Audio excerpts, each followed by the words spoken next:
Okay, if you are ready to make the best rainbow cookies that you ever tasted, we're gonna OD on almond today, and you're gonna join me to make the best rainbow cookies you ever had in your life. 8 ounces of almond paste, 200 grams or 1 cup of granulated sugar. Weigh your ingredients. If you don't have a scale, get yourself one of these really quick on Amazon before the world collapses. 250 grams of flour or 2 cups of all-purpose flour. We're gonna go ahead and put some salt into that.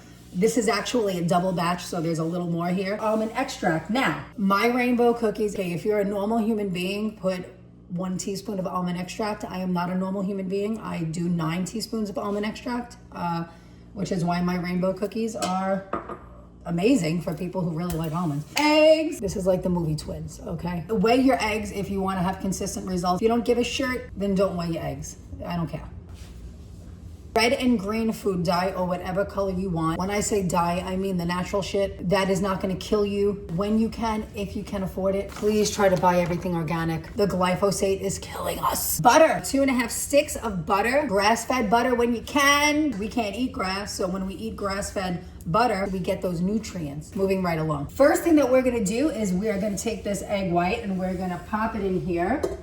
It's gonna get real loud in here. Okay, little but surely, we're gonna take 1/4 cup of our sugar and we're gonna slowly add it to these eggs that we're making. We're gonna beat these until they have soft peaks.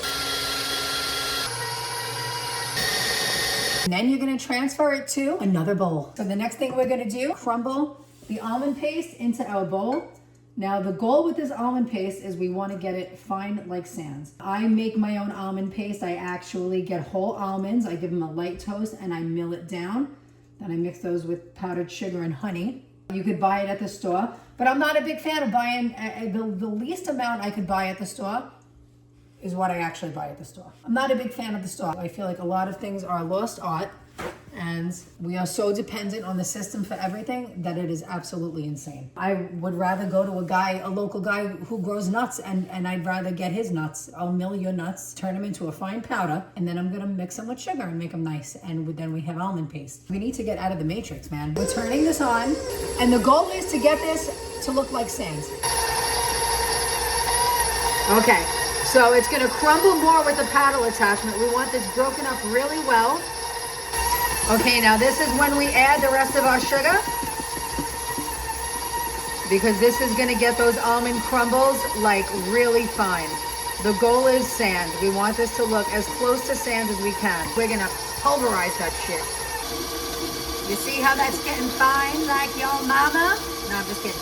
Our almond paste is like sand, and the next thing that we're gonna do is we're gonna add the room temperature butter. Bit by bit. We are gonna beat this until this butter is fluffy and white. This takes a few minutes. Don't rush this.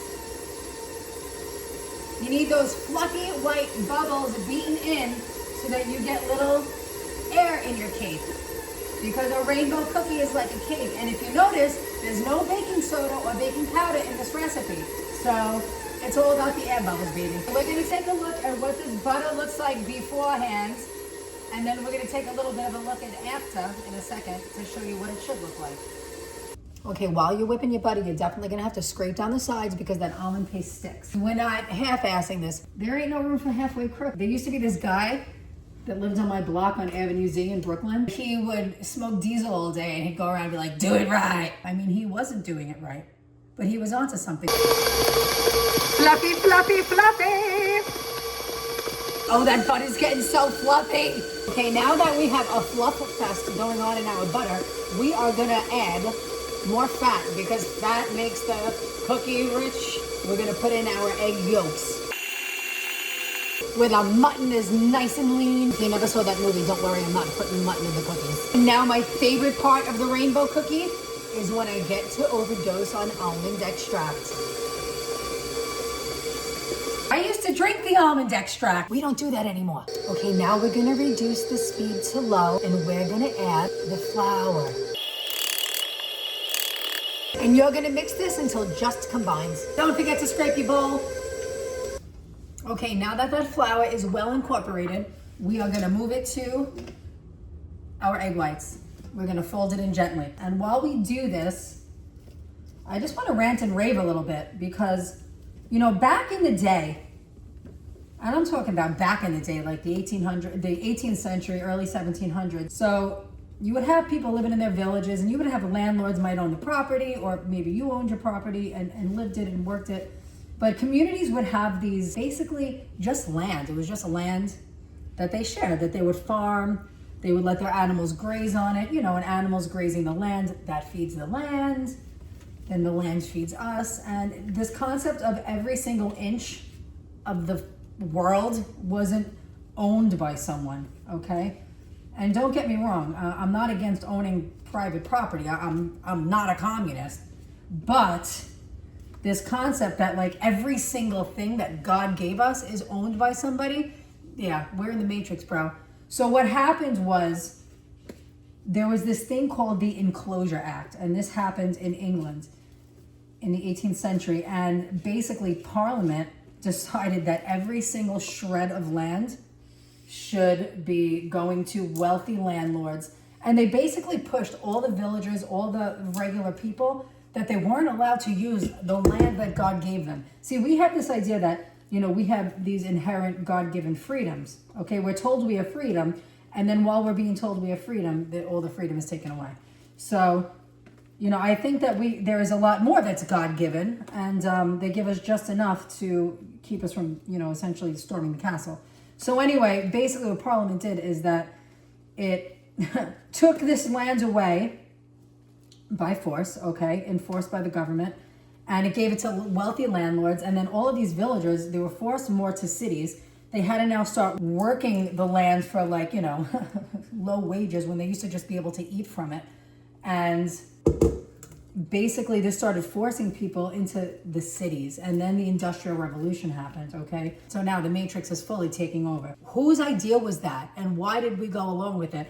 And so once England did this, and the powerful and the wealthy realized that, hey, we could just take it, this is what every country began doing, so that, you couldn't just live by the fruit of your labor and your toil and with your community and feed your community. And I'm growing my peppers here and you're growing your eggplants, and hey, maybe I need a pepper, you need an eggplant. We're a community, we support each other. Now we have supply chains, we're relying on petrol.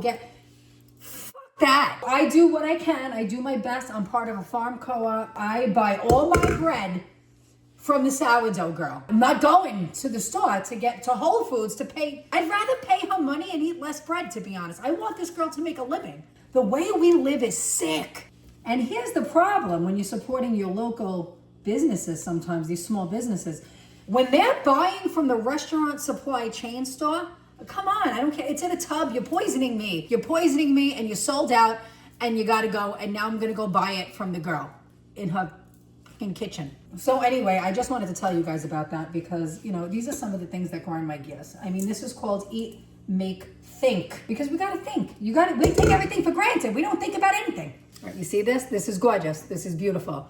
The next thing we're going to do is we're going to separate this into 3, and then we're going to color the batter. Again, please weigh things. I'm very controlling when it comes to food, and if you're using my recipe, I want it to come out right, because you're not going to serve people a recipe and then say, well, I got it off this girl on YouTube, and then it's a disaster, because we're not rolling like that. We're pursuing excellence. 3, 6, 9, 30, about 28 ounces each. Okay, now we have our 3 bowls. This red food coloring here, this is colored with vegetable juice and lycopene, which is the stuff that comes out of a tomato. And this green one is made with spirulina. It doesn't affect the flavor at all. Please don't buy red number 40. We can't figure out why we got all these diseases, and somehow we keep eating all this weird shit. That was not good.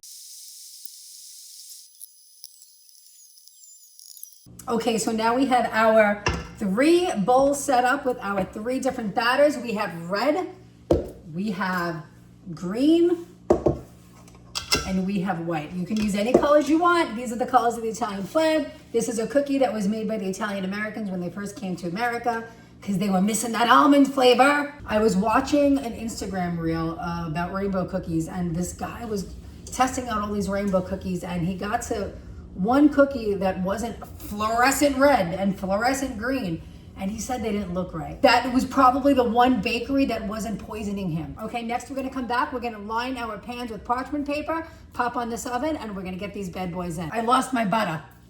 We're gonna use the butter as like glue for the parchment, so the parchment easily sticks to these 9-inch by 13-inch pans. Okay, this is the size pan that works with the recipe that is in the description. Now we're gonna glue our parchment. Look at how nice that parchment sticks. Look at this, is amazing. And now we're gonna do this to all the pans, so I'll be back. Okay, the next star of the show is gonna be an offset spatula. Offset because it has this little rivet here that's gonna let us smooth this out without getting super annoying. But if you don't have an offset spatula, a little hack is that sometimes you can have a little pie server or a cake cutter that will be a little bit offset, so it can help you out. Okay, so we're gonna drag this all the way out to the corners.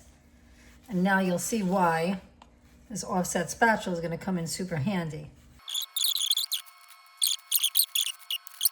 Okay, so what they should look like when you're done spatulaing is this. We have our 3 layers. Like I said, I have a couple of batches of these getting ready to go.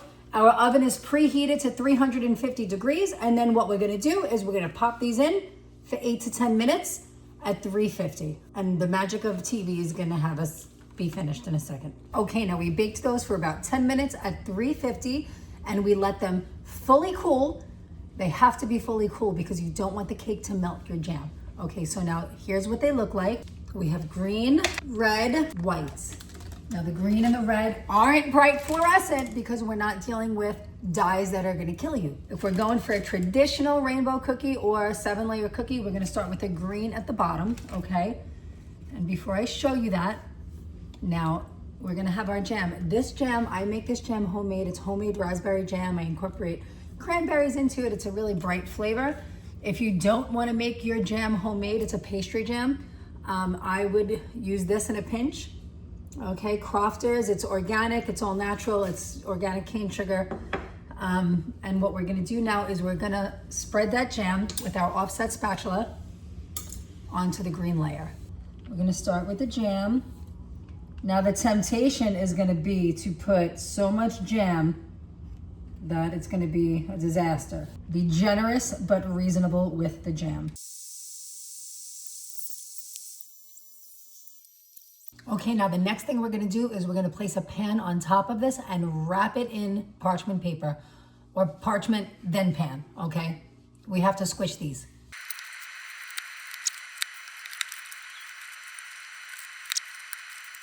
Okay, so when all is said and done, we have the complete Dead Sea Scrolls in English. Yes, I am a bit of a theology buff. And the Holy Bible. We also have the Italian Family Kitchen sitting on top of our rainbow cookies. What this is going to do is it's going to allow that jam to soak into the cake and marry the whole cookie together. It's going to make sure the cookie is stable and sturdy. So we're going to leave that on in there for 24 to 48 hours. You could take them out after 24, that's fine. All right, everybody, new day, new apron. Let's unveil these slabs. Okay, now this is important. There was a reason why we left that parchment paper underneath these, because we're gonna use the parchment like a handle. Okay, before we move on, let's talk about the tools we need. We need a ruler. Keep this in my kitchen. Offset spatula, that's gonna be for our chocolate. We need a really sharp knife and some damp paper towels. Okay, so first thing we're gonna do is we're gonna trim the edges off of this. Okay, as we're trimming the edges, we wanna basically be like a 1/4 to an 1/8 inch, but you can kind of judge by where your cake needs to be, the way the edges lined up. Okay, now we have our melted dark chocolate, our offset spatula, our regular spatula. We are gonna put some chocolate on top of these. Okay, now we are gonna set this chocolate super quick in the freezer just for a couple of minutes and we'll be back. Okay, now we are gonna measure and cut our cookies. I am cutting these into bigger slabs, but you can just continue doing math to cut them into cookies. Don't threaten me. Okay, now we're just gonna mark off the lines It's like 6 1/4 right there.